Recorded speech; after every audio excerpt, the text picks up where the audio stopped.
Hola, ¿qué tal? Bienvenidos sean todos y todas a Ojalá. Y conviene que precisemos algunas informaciones en torno al diálogo que llevan a cabo en nuestro país los sectores del gobierno y de la oposición de Venezuela. Conviene que recordemos cuál es el papel de la República Dominicana, que es sencillamente el de ser un facilitador, un mediador. Y también conviene que recordemos que no solamente la República Dominicana, el gobierno del presidente Danilo Medina, en este caso, concretamente, están participando o están como mediadores o facilitadores de ese diálogo.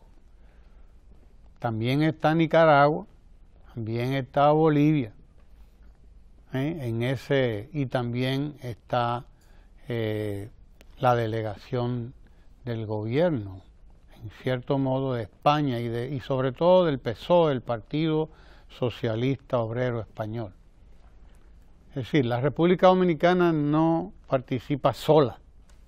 No es el gobierno dominicano el único que es mediador, el único que es facilitador. Hemos facilitado nuestro país, nuestro territorio, nuestra Cancillería ha sido el escenario y nuestro canciller, el señor Miguel Vargas Maldonado, junto con el propio presidente Danilo Medina, pues han tenido la participación que les corresponde, por ser la República Dominicana el espacio donde se han estado llevando a cabo esas conversaciones. Se debe recordar eso, están participando cuatro estados, 4 gobiernos que están interesados, como lo está la comunidad latinoamericana entera, interesada en que las soluciones a los conflictos, tanto en Venezuela como en cualquiera de nuestros países y entre cualesquiera de nuestros países, las soluciones sean siempre negociadas, sean pacíficas, que la resolución a nuestros conflictos no tengan que pasar por la violencia que siempre a quien afecta es a los más pobres. Por esa razón la República Dominicana participa en estas negociaciones para llevar paz a Venezuela. Negociaciones que están llamadas a eso, a llevar solución, la solución pacífica a un conflicto, y además que fue solicitado a sí mismo. Fue solicitado al gobierno dominicano su participación y ningún gobierno va a negarse, ninguno va a negarse a ofrecer su ayuda, toda su colaboración, y el gobierno del presidente Medina, el gobierno dominicano, mucho menos, porque la República Dominicana tiene lazos históricos con Venezuela. No olvidemos que fue allí donde pasó sus últimos años Juan Pablo Duarte, el padre de la patria dominicana. Fue allí donde pasó sus últimos años, fue allí donde vivió sus últimos años. Y allí estuvo en más de una ocasión antes de ir ya a terminar sus días, allí como comerciante, que fue que pasó sus últimos días, de acuerdo con los testimonios que han dado, que ofrece la historia. De modo que si solamente fuéramos a hablar del padre de la patria, de Juan Pablo Duarte, pero también podríamos hablar de todo el exilio dominicano que fue a dar a Venezuela durante la era de Trujillo. Allí estuvieron dominicanos destacadísimos, músicos, historiadores, escritores como Juan Bosch, que estuvieron allí también. Pasaron bastante parte del exilio, buena parte del exilio dominicano, durante la dictadura de Trujillo, pasó su vida allí y se destacó allí en Venezuela incluso. Gente como Villo Frometa, músico, un gran músico dominicano que de hecho se quedó a vivir en Venezuela y formó allí, reagrupó su orquesta, la Villos Caracas Boys, y así por el estilo. Habría que mencionar a mucha gente y no hablemos de los venezolanos que han vivido y aquí en la República Dominicana. No hablemos de esto. Ayer recordábamos que la primera biblioteca dominicana que se formó, que se constituyó en el 1870 y tantos, y poco después de la Guerra de la Restauración, esa primera biblioteca dominicana se formó, tuvo como primer donante de libros nada más y nada menos que a un venezolano notable, don Pedro Baralt. Y ahí hay una sala de la Biblioteca Nacional precisamente con el nombre de Pedro Baralt, porque fue don Pedro Baralt, escritor, intelectual, valiosísimo, venezolano que vivió en la República Dominicana buena parte de su vida activa y productiva y fue un aliado de la causa dominicana. Pues lo que quiero decir, hay lazos que unen a los pueblos dominicano y venezolano, si de eso se trata.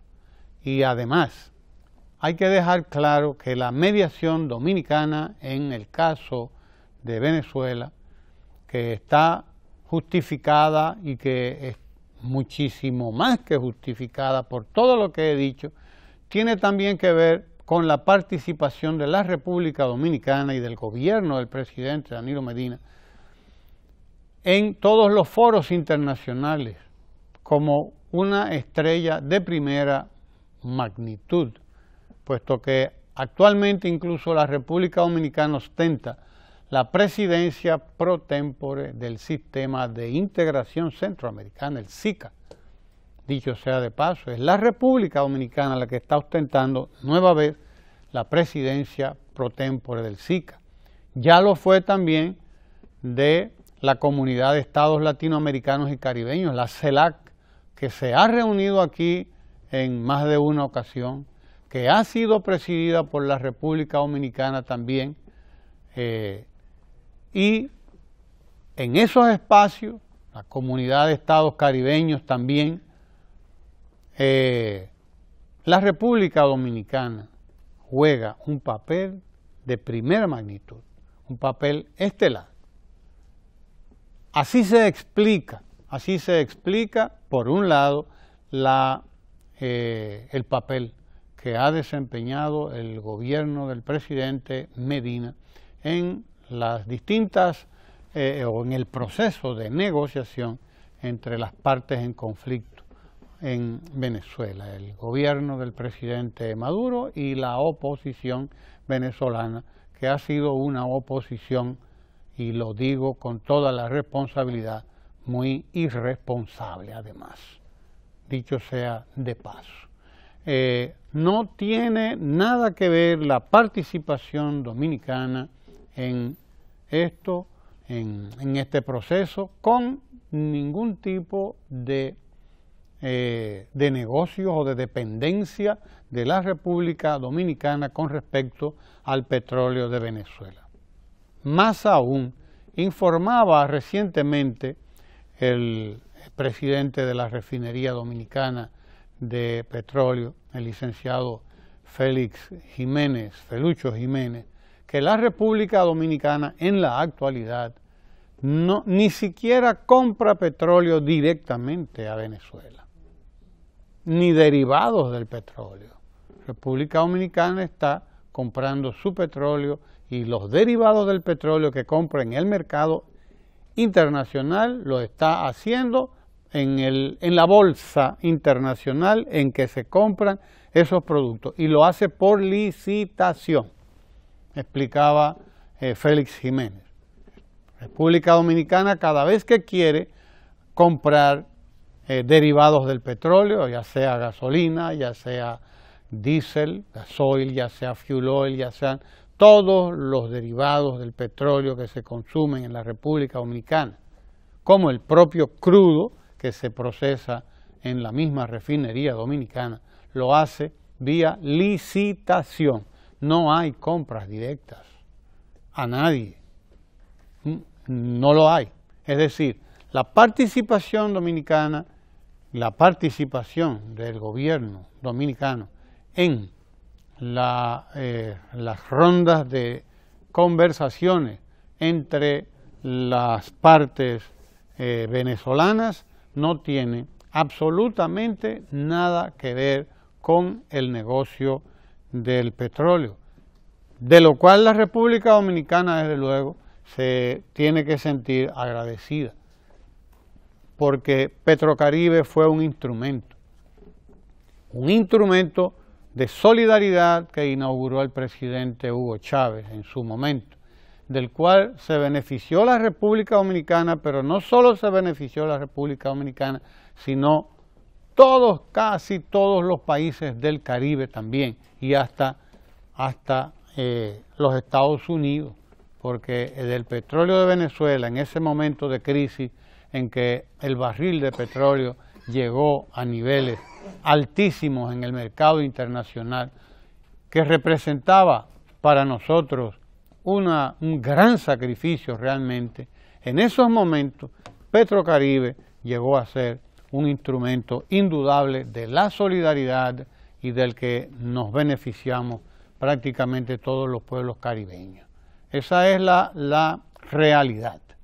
Pero en este momento, repito, la República Dominicana, como lo informaba el presidente de la refinería, el licenciado Félix Jiménez, la República Dominicana compra sus derivados del petróleo en el mercado internacional y a base de licitaciones.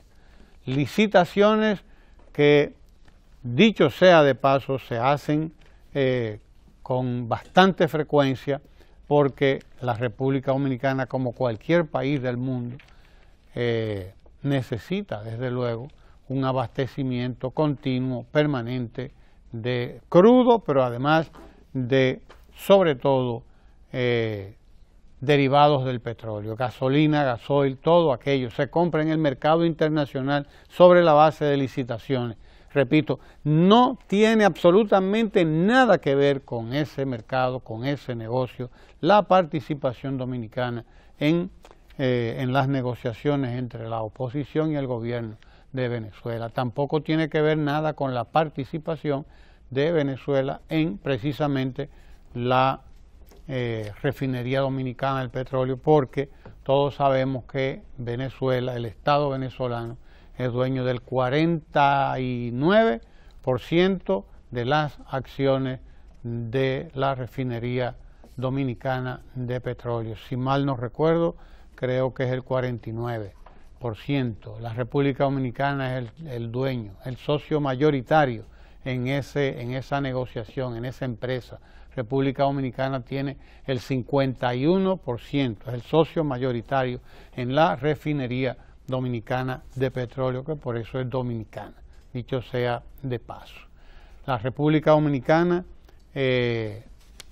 desempeña, repito, un papel de mediador, un papel cónsono con su posición actualmente de líder indudablemente en el escenario de los gobiernos y de los pueblos de Latinoamérica.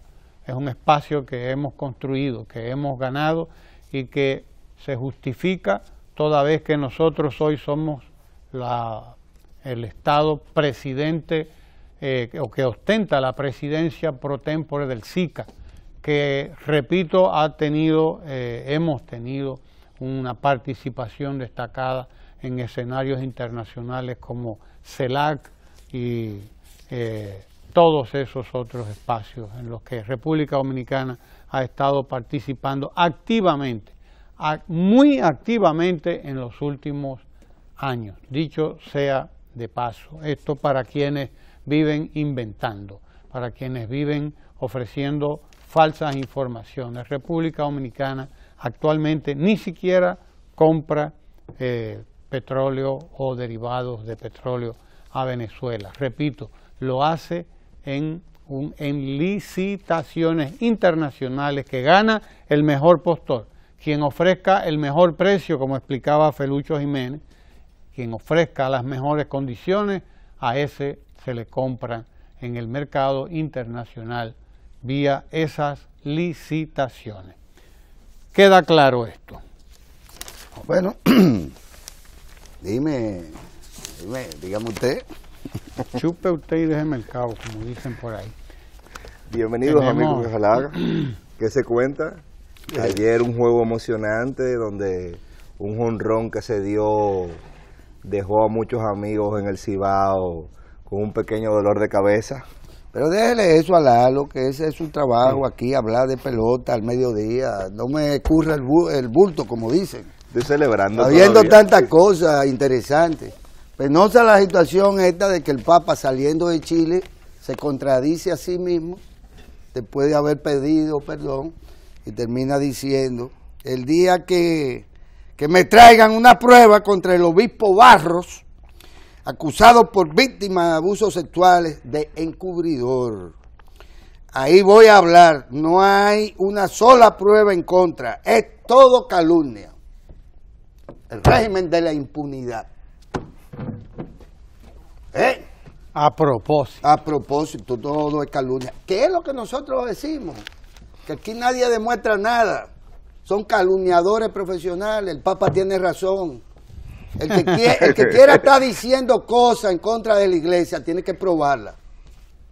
Bueno, aunque estén los niños ahí. Yo diría que en contra de ¿Qué cualquiera. pasó? Que tampoco dijeron si era verdad o mentira el caso de la curía de bostoniana, sobre la cual hizo un ejercicio de periodismo la prensa norteamericana, de periodismo de investigación extraordinario. La verdad que era un caso extraordinario, qué sé yo. Y Spielberg, creo que fue el director, hizo una película sobre ese caso. Es porque eso trascendió.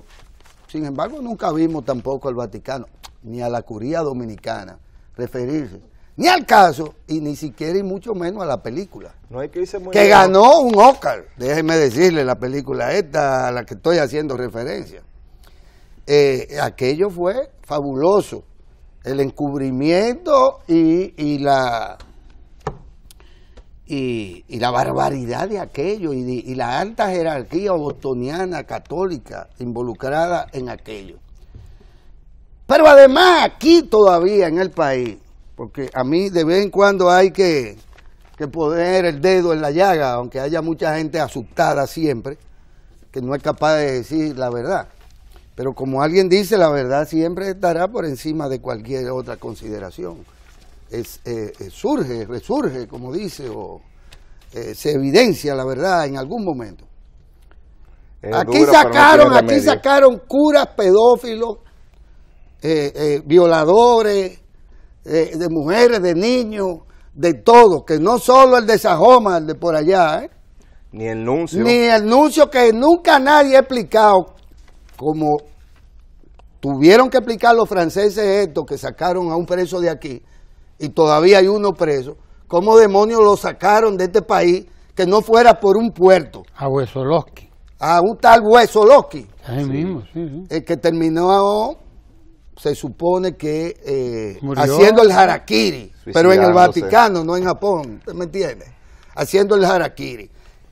Protegido. De hecho, hubo un solo de nuestros obispos que de alguna manera se manifestó en términos públicos, diciendo que a él mismo le daba vergüenza ver pasearse en las calles del Vaticano a este bandido, representante del Vaticano en el país, que se juntaba ahí en la playita con unos muchachitos. Abusando de su condición económica. De pobre y de abandonado. Pero ese señor no salió ni por el aeropuerto de la América, ni por Punta Cana, ni en Yola, ni por ningún lado. Y aquí hay gente hablando de impunidad. Aquí hay gente hablando de impunidad. ¿Y cuándo se han sometido a la legislación nacional quienes están protegidos por un tal código? ¿Qué? Concordato. No, ¿qué concordato? El código canónico, que es por el que ellos se rigen, que no es la ley suya, que es abogado nacional, que tiene que regirse por el código penal. No, ellos no se rigen por eso. Y han practicado la impunidad de manera histórica. Tienen su propia ley. Y no han votado a ninguno de los obispos que tuvieron 80 hijos. Y si quieren le damos 80 nombres. Por eso, no solo aquí, sino en América Latina, por la impunidad que se ha practicado y que de alguna manera ya queda santificada por el Papa, que dice que todo es mentira, que son unos difamadores, que le lleven una prueba contra el señor Barro. Y hay cantidad de gente que están aportando y han aportado su propio testimonio sobre ese tema. Y entonces yo lo lamento mucho porque yo era papista. Es más, yo era más papista que el Papa, como se dice. Porque Francisco me cae bien. Y porque, claro, hay más cercanía con Francisco que con la curía local dominicana, que ha estado siempre, cuando no al lado, detrás también de las peores cosas, incluyendo el golpe de Estado a Juan Bosch, que truncó el desarrollo democrático del país, en un abierto y franco acto de corrupción de la fe católica.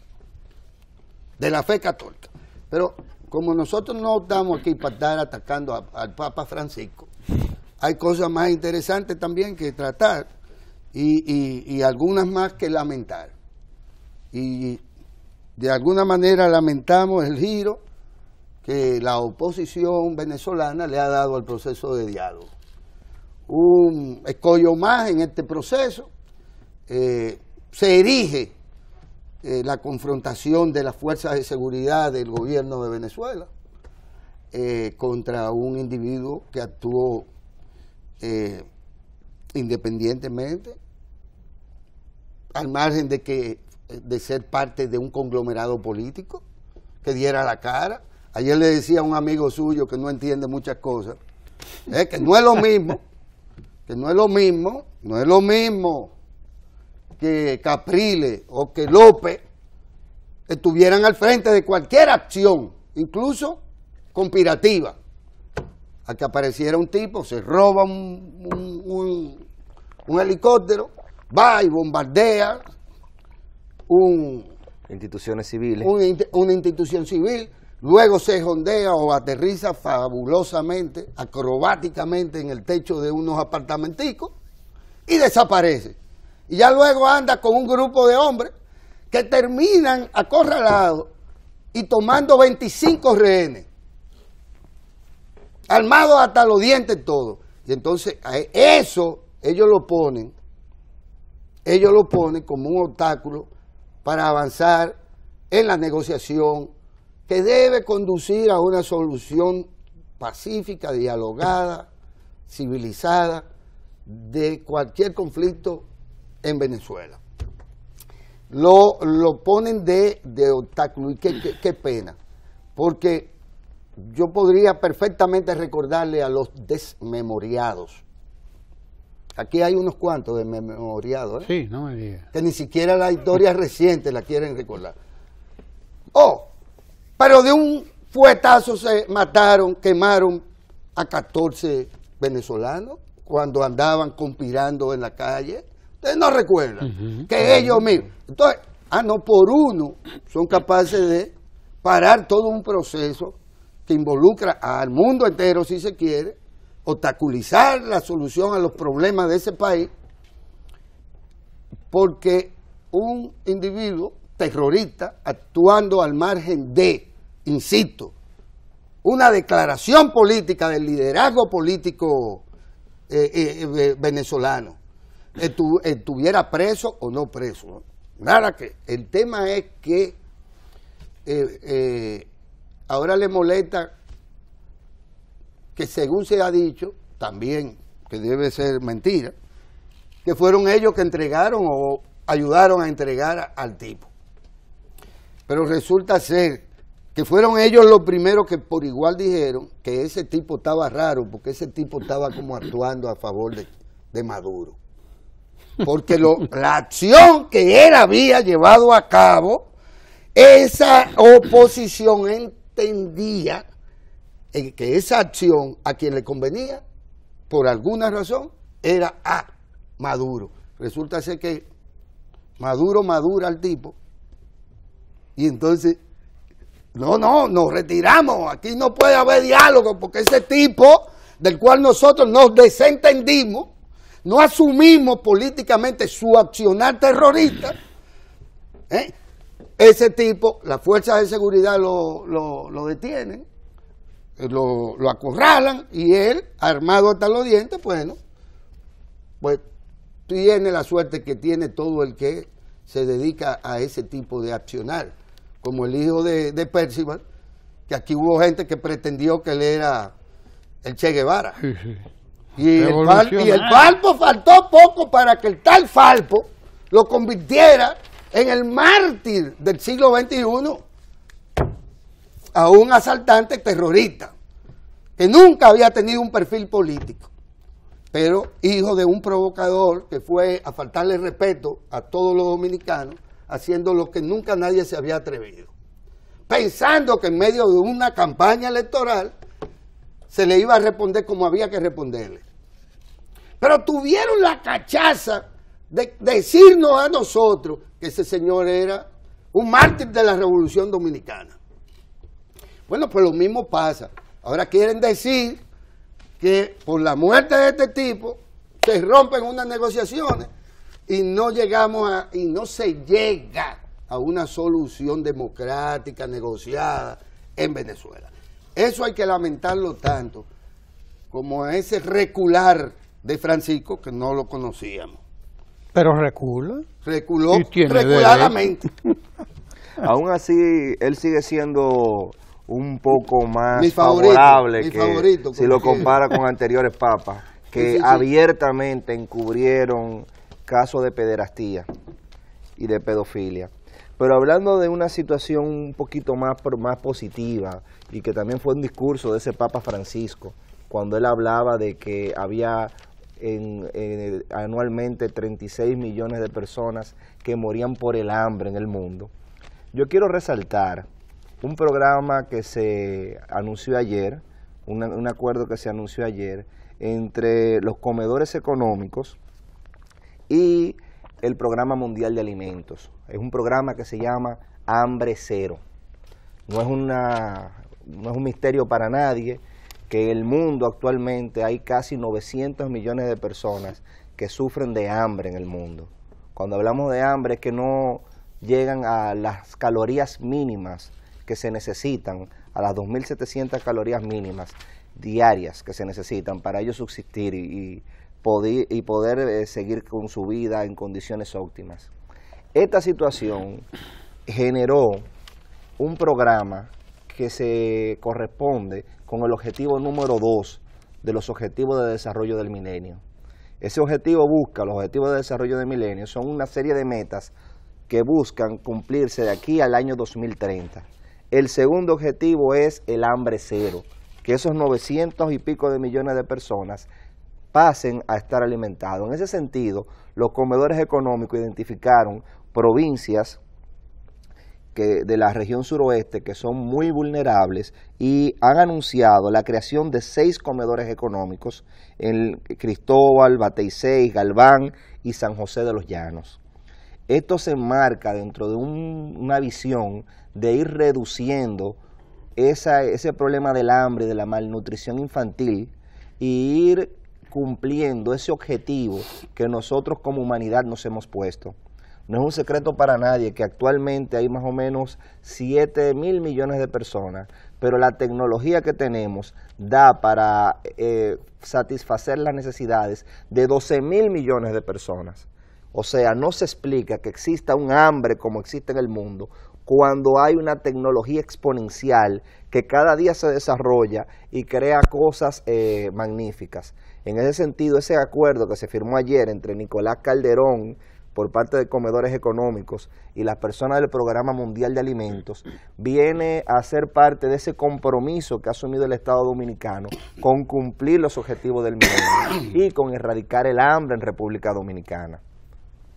Mire, a propósito de eso, la Dirección General de Programas Especiales de la Presidencia, la DGPEP, ha estado desarrollando una serie de actividades que van en la dirección precisamente de fortalecer los programas llamados a ponerle fin a problemas no solamente relacionados con el hambre, sino también con la inclusión en el sistema o en el Seguro Nacional de Salud, el SENASA. La DGPEP, la Dirección General de Programas Especiales de la Presidencia, estuvo realizando un operativo en los Tres Brazos, precisamente lo ha estado realizando en diferentes puntos de la geografía, pero recientemente ha estado en los Tres Brazos, según se informa aquí en esta revista comercial. Precisamente incluyendo a cantidad importante de personas de estos sectores marginados en el Seguro Nacional de Salud, que dicho sea de paso es uno de los programas más transformadores, más importantes que se han llevado a cabo en los últimos años en la República Dominicana. El Seguro Nacional de Salud, el SENASA, incluye actualmente a más de 3 millones de dominicanos. Vamos rumbo a los 4 millones de dominicanos ya, si no es que ya lo alcanzamos, puesto que el 72% ya de la población dominicana está en un seguro de salud, tiene un seguro de salud. Estamos ya camino al 73-74%, lo cual quiere decir que de cada 10 dominicanos, 7, más de 7, tienen un seguro de salud, que es, dicho sea de paso, una de las tasas más altas de América Latina. Es bueno que se sepa, en términos de inclusión en los programas de salud, en términos de acceso a la salud. Nosotros estamos entre los países que tienen mayor tasa de afiliación a un seguro de salud, sea privado o sea público.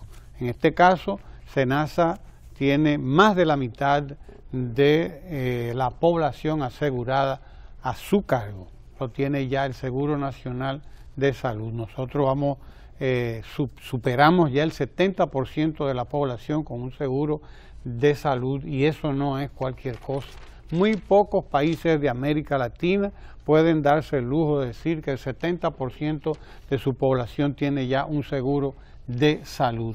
En la República Dominicana, el sistema o el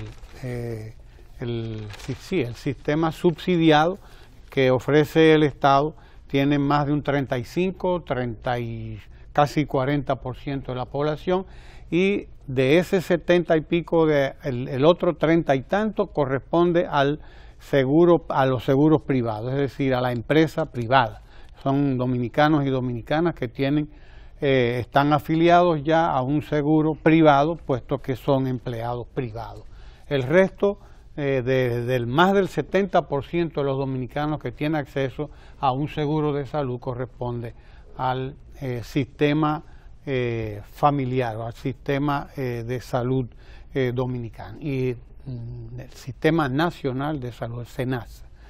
Y eso es uno de los grandes logros. Ese es uno de los grandes logros de las gestiones de gobierno del Partido de la Liberación Dominicana. Y porque hay que recordar que al momento en que se creó el sistema, el seguro familiar de salud, el sistema de salud nacional, apenas un 1%, poco menos de un 1% de los dominicanos y de las dominicanas tenía acceso a un seguro médico.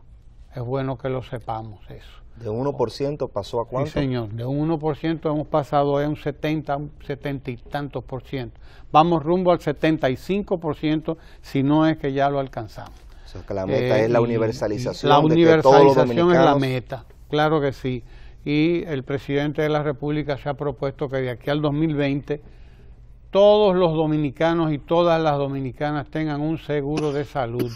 Hay que decir que se han llevado a cabo jornadas de inclusión cada año, de manera sistemática, cada año, en el Seguro Nacional de Salud. Se ha incluido en el Seguro Nacional de Salud a todos los niños y sus familias, por ejemplo, que están que son beneficiados en los programas del INAIPI, del Instituto Nacional de Atención Integral a la Primera Infancia. Hay que decir que más de 50.000, en un solo año se afiliaron más de 50.000 trabajadoras domésticas y sus familiares en el Seguro Nacional de Salud. Todo eso es el fruto de esos programas de inclusión del gobierno dominicano que llevan y se han propuesto llevar salud, garantizar un seguro de salud a toda la población en la República Dominicana, que dicho sea de paso, el SENASA, el Seguro Nacional de Salud, está evaluado entre los mejores servicios o seguros de salud de nuestra región, de la región latinoamericana, y entre los mejores que ofrece o que puede ofrecer Estado alguno, porque si ha habido una vocación de servicio, un compromiso, ese ha sido el que ha permitido que más de un 70% de la población dominicana hoy esté bajo protección del Seguro Nacional de Salud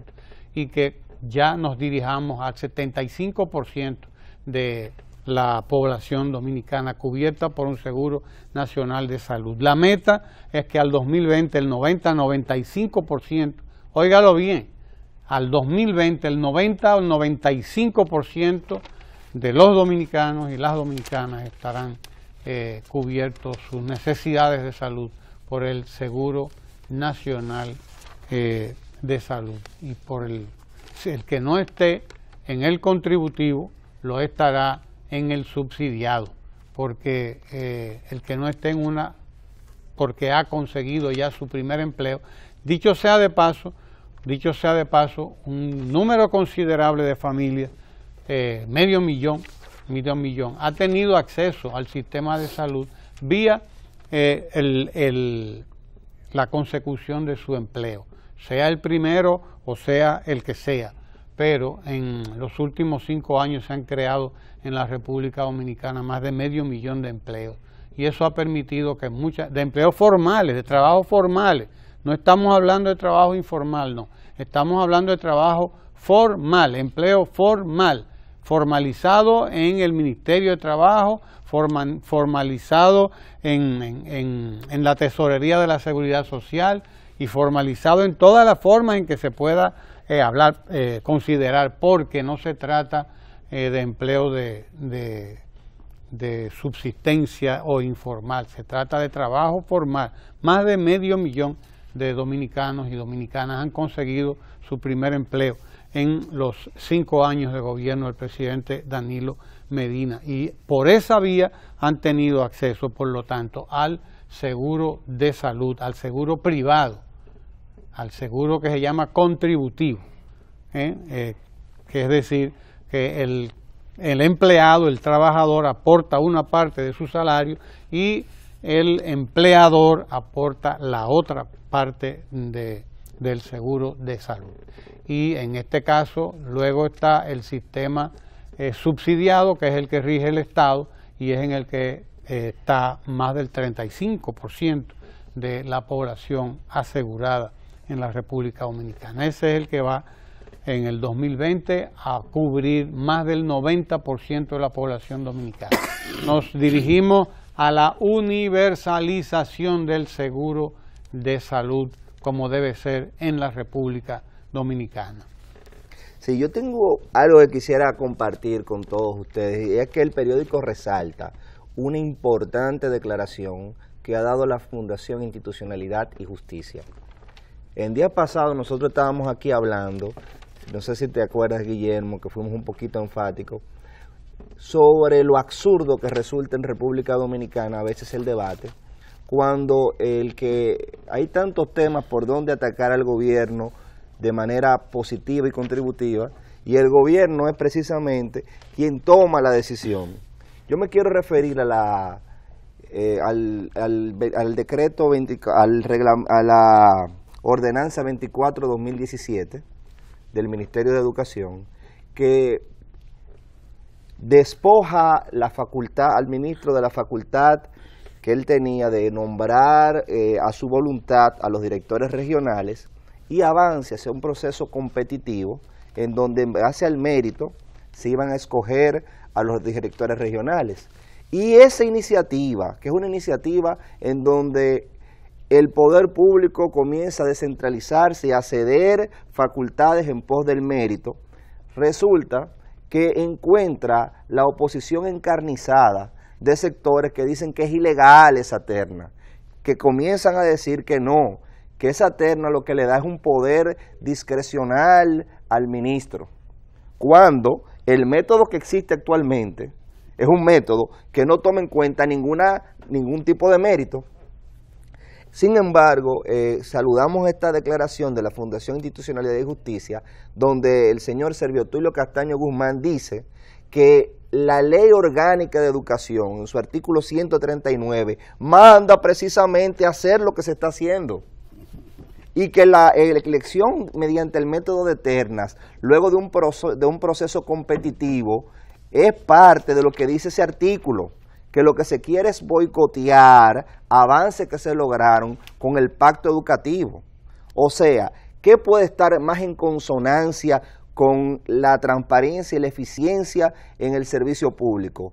Un concurso que en base al mérito se escoja a los directores regionales, pero no se quiere concurso y se sigue sin escoger concurso. Entonces, qué bueno que desde la sociedad civil, que a veces es ajena a estos temas, se le dé ese respaldo a algo que debería de ser la bandera y debió ser la bandera de la oposición al Estado, al gobierno dominicano. Esa oposición debió tomar eso como bandera, y en momentos en que se asume esa posición, en vez de sumarse al silencio o atacarla, deberían de estar apoyándola y pidiendo que se profundice.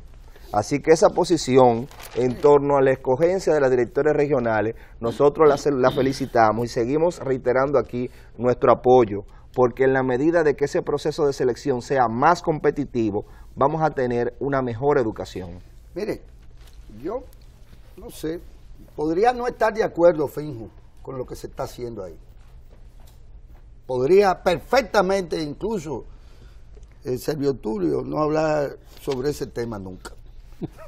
Igual eso responde al ordenamiento reglamentario, legal, y además a una decisión para la que está facultada el Ministerio de Educación. Y digo esto porque no es verdad que en tanto gremio, en tanto asociación de empleados, que son un componente importante de la educación en todas partes del mundo, ellos tengan ninguna facultad ni ningún derecho.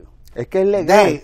No, pero podría ser incluso ilegal, para decírtelo de esta forma. Es que no es función de una asociación, ni de un gremio, ni de un sindicato de profesores, meterse en esa área de lo que es propiamente competencia del ministerio, porque si llegamos a ese punto, entonces mejor entreguémosle el ministerio a la asociación o al sindicato.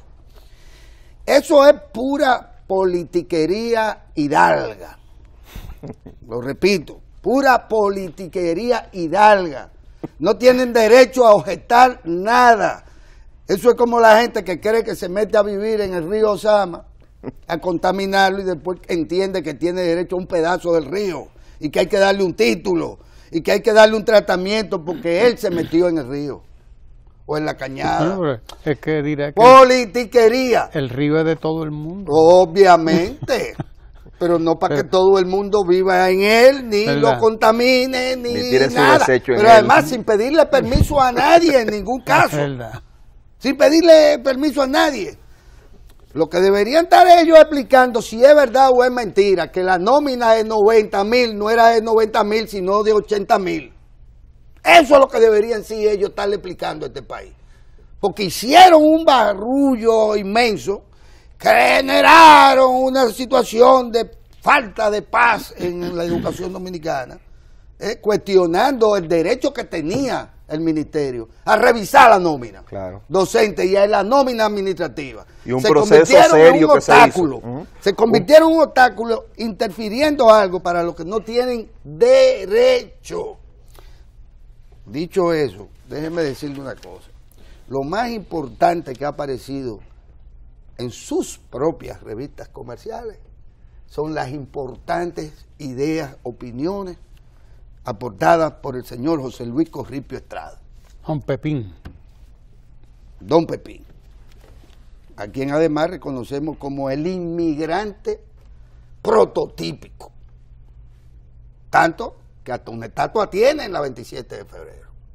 Inmigrante prototípico. Que no es el inmigrante haitiano. ¿Y qué quiere no decir? Es el inmigrante que vino aquí, aportó y en 100 años creó riquezas para el país, no solo para su propio peculio. Y este señor, insisto, es lo más importante, aunque lo pongan al lado de unos filetes y unos pedazos de carne. ¿Tú me entiendes? Al lado de la revista comercial, su propia revista comercial, que es lo interesante de esto, Ramón. Mírenlo ahí. Corripio propone mejor tratamiento fiscal para clases de menores ingresos. No hay nada más importante dicho de ayer para acá en ninguna revista comercial. Así es. Oigan lo interesante que es esto, porque hasta dónde ya este señor, que no solo regaló 100 millones de pesos hace poco, y no es por loco, hay que estar medio loco para andar regalando los cuartos así. A 100 ONG. A 100 ONG. Y sigue haciendo aporte. Claro. Pepín sigue haciendo aporte. Hay que sacarle su comida aparte como empresario. También. Y por suerte está diciendo las cosas que otros no son capaces de decir. Entonces, fíjense lo interesante del pensamiento hoy, que por cierto hay que decirlo. Pepín, amigo, durante muchos años del profesor Juan Bosch, es y ha sido siempre un empresario progresista. Saca provecho comercial de cualquier oportunidad. No le voy a decir como a usted no le gusta que le digan, pero un gran empresario, una persona con capacidad para reproducir sus capitales o el capital. Ha sido un modelo de empresario progresista, tanto que ha llegado a tener el control mediático en el país. Monopólico dicen algunos. Tiene cantidad de canales, cantidad de emisoras, cantidad de periódicos, cantidad de revistas, que yo no sé si eso es del todo legal. Ustedes los abogados después me dirán. Eso es negocio, bueno. Ya la concentración de medios es una cosa que está también discutida. Pero vamos a dejarlo ahí. Un gran y progresista y respetado empresario. Y lo digo sin sorna ni sarcasmo, ¿no? Porque a veces se confunden. Miren lo trascendente del pensamiento de Pepín Corripio. Sí. Dice, estamos esperando. Dice, propuso ayer la creación de un sistema impositivo escalonado, en el que a los pobres, clases medias o emprendedores no se les mida con la misma vara que a los más ricos o a los grandes o a las grandes empresas. Lo citan. En esa igualdad se incluye de manera solapada una injusticia. Vamos entendiendo a Pepín, claro. Está más lúcido que nunca. Manifestó él que no se debe tratar igual a todas las clases económicas en materia impositiva. Es un principio. Además, él participó como orador principal del desayuno de gala que organizó la Federación de Comerciantes con motivo del 43 aniversario de su fundación.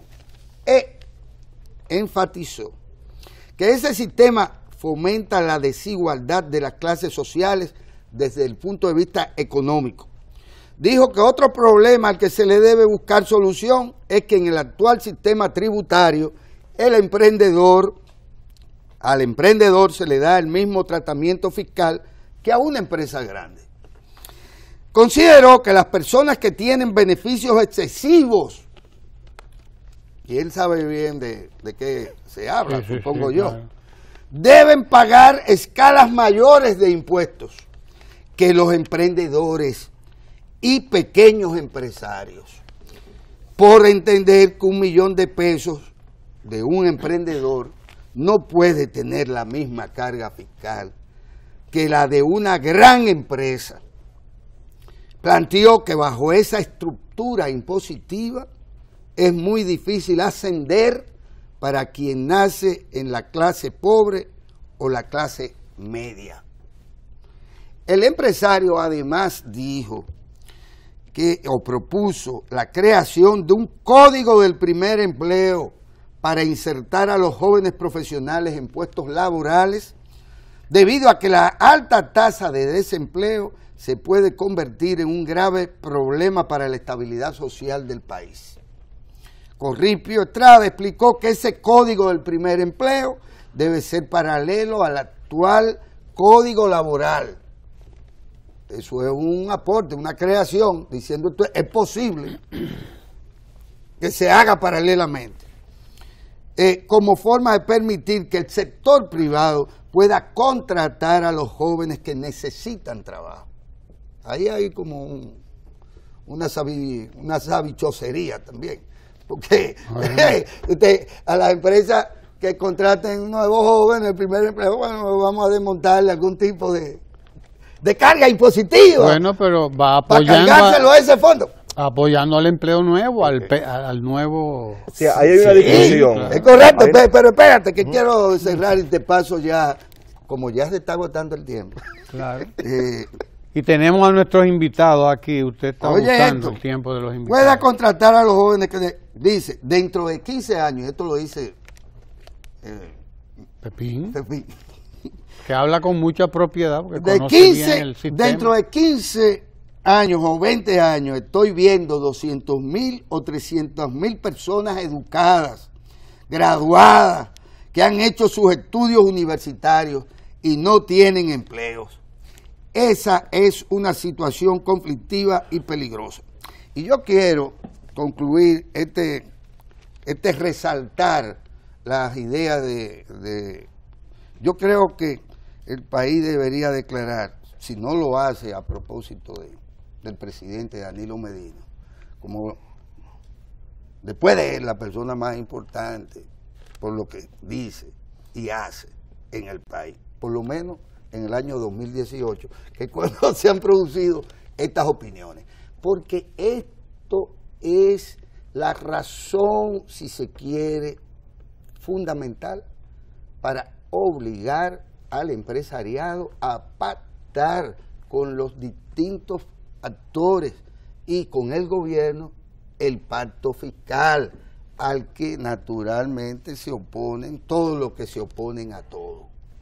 Pero en este caso nosotros queremos resaltar este aporte a ese proceso de discusión del pacto fiscal. Estas son ideas que no deben de quedar en el aire o por ahí, y que nadie las use para el diálogo que tenemos que encaminar para resolver esos problemas que hasta el Camaján reconoce. Hágame el favor. En la segunda sección, Ramón, del término, no en la primera. Mire, vámonos a conversar con los compañeros del CAIS, el Centro de Atención Integral a la Discapacidad, que ya están aquí con nosotros. Y antes de irnos allá, sí, quiero aprovechar este minuto que nos queda para recordar dos cosas. La primera, que la frontera dominicana nunca ha estado mejor cuidada, que la República Dominicana se ha dado una política de inmigración y de emigración, de manejo de los flujos migratorios. Y eso, quien lo hizo en la República Dominicana fue el presidente Danilo Medina, quien se echó a cargo esa responsabilidad fue el presidente Medina en su primer gobierno, quien organizó aquí los flujos migratorios, quien los formalizó, quien los hizo tener a todos un documento de identidad que indique en qué condición está en la República Dominicana, fue el presidente Danilo Medina. Nadie lo había hecho antes, a pesar de que había una legislación que llamaba, que convocaba a eso, pero nadie quiso echarse sobre sus hombros esa responsabilidad. Tenemos un servicio de inmigración organizado, competente además, dotado de la legislación, pero también de todos los recursos necesarios para dar respuesta al tema migratorio en el día de hoy. La comunidad haitiana, pero también todos los europeos y todo el que está aquí como inmigrante, en la condición que sea, tiene que pasar por ahí. Fue en esta gestión cuando se llevó a cabo ese proceso, y nadie tiene derecho a estar inventando hoy. Nadie tiene derecho a estar inventando con un tema que realmente está bajo control de las autoridades dominicanas, sobre todo a los que les preocupa la inmigración haitiana. Porque es la haitiana, porque es la haitiana la que le preocupa. La revista, que dice todo lo contrario a lo que usted acaba de decir. Dice todo lo contrario. Tecnología no sirve de mucho en la frontera. Sin embargo, hoy mismo informan ellos que fueron deportados no sé cuántos miles en el año pasado, y que todos los días se deportan centenares. En el caso de haitianos, centenares de haitianos. Lo que va de este mes van más de 14.000. Van más de 14.000, en lo que para que entendamos de qué estamos hablando. No te dejes quitar el último minuto. No hay que estar inventando.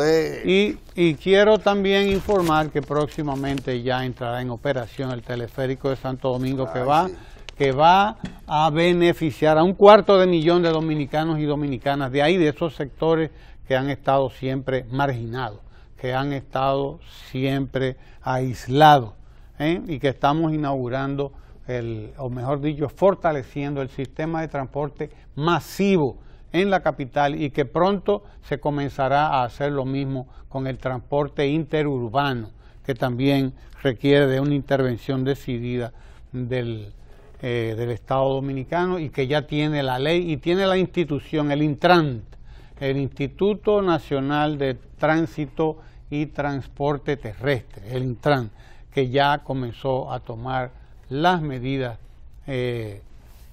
necesarias, las que necesitábamos para organizar el transporte en la República Dominicana. Nosotros vamos ahora a conversar con destacados integrantes, trabajadores del CAID, Centro de Atención Integral a la Discapacidad, que es una iniciativa del despacho de la primera dama, doña Cándida Montilla. Aquí tenemos a Rosángela Mendoza, encargada de servicios de salud, a Verónica Minaya, terapeuta del servicio de investigación conductual, y a Hilda Eusebio, que es terapeuta del servicio de apoyo psicopedagógico del CAID, una iniciativa que bien vale la pena conocer. Así que no se mueva de ahí, que vamos ahora mismo a hablar sobre un derecho fundamental, el derecho de toda persona, en la condición que sea, a desarrollarse plenamente. No se mueva de ahí.